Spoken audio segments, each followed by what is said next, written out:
রমজানের আগমনী কান্না।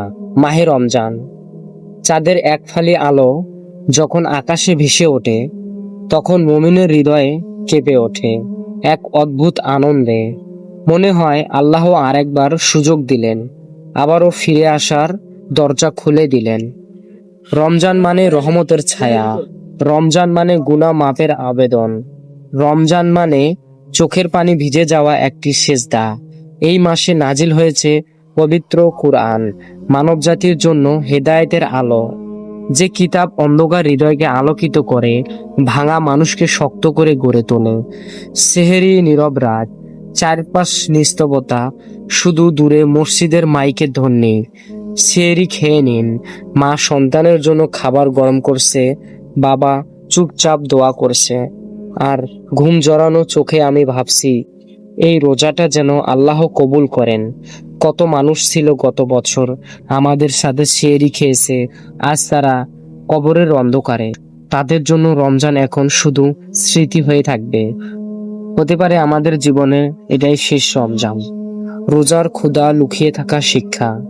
দিনভর রোজা ও গরমে ঠোঁট শুকিয়ে যায়, গলা পুড়িয়ে যায়, তবুও আমরা পানি স্পর্শ করি না। কেন? কারণ আল্লাহ দেখছেন। এই ক্ষুধা আমাদের শেখায় পৃথিবীতে কত মানুষ আছে যারা প্রতিদিন না খেয়ে থাকে। রমজান আমাদের হৃদয়কে নরম করে, দান করতে শেখায়, অন্যের কষ্ট বুঝতে শেখায়।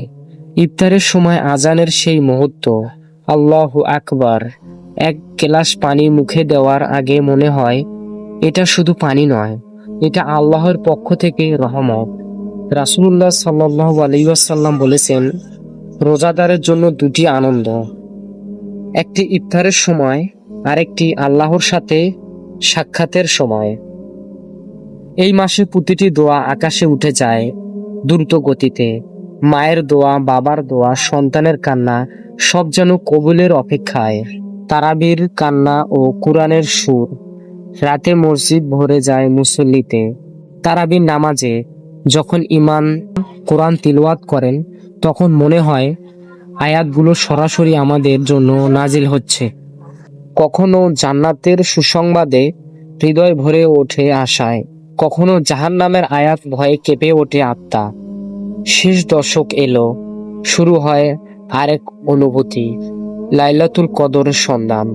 এটি রাত যা হাজার মাসের চেয়ে উত্তম। সেই রাতে হয়তো আমাদের তাকদির বদলে দিতে পারে। একটি কান্না, একটি সিজদা, একটি আন্তরিক দোয়া, সবকিছু পাল্টে দিতে পারে জীবনের হৃদয়ের কষ্ট। রমজান যতই শেষের দিকে আসে, হৃদয় ততই ভারী হয়ে যায়। মনে হয় এত দ্রুত চলে গেল কেন। ঈদের চাঁদ দেখা মানে আনন্দ, কিন্তু কোথাও একটা কষ্ট লুকিয়ে থাকে। আরেকটি রমজান চলে গেল। আমরা কি বদলাতে পেরেছি নিজেকে, নাকি শুধু ক্ষুধাই থেকেছি? রমজান আমাদের শেখায় ক্ষমা করতে, ভালোবাসতে, আল্লাহর কাছে কাঁদতে। হে আল্লাহ, এই রমজানের প্রতিটি সেজদা কবুল করুন। আমাদের গুনাহ মাফ করে দিন। আমাদের এমন বান্দা বানান যারা রমজানের পরও আপনাকে ভুলে যায় না। মাহে রমজান, এটি এমন একটি মাস যে পাপ করে, যে তওবার জন্য আল্লাহর কাছে কাঁদে, আল্লাহ তার তওবা কবুল করেন এবং তাকে ক্ষমা করে দেন।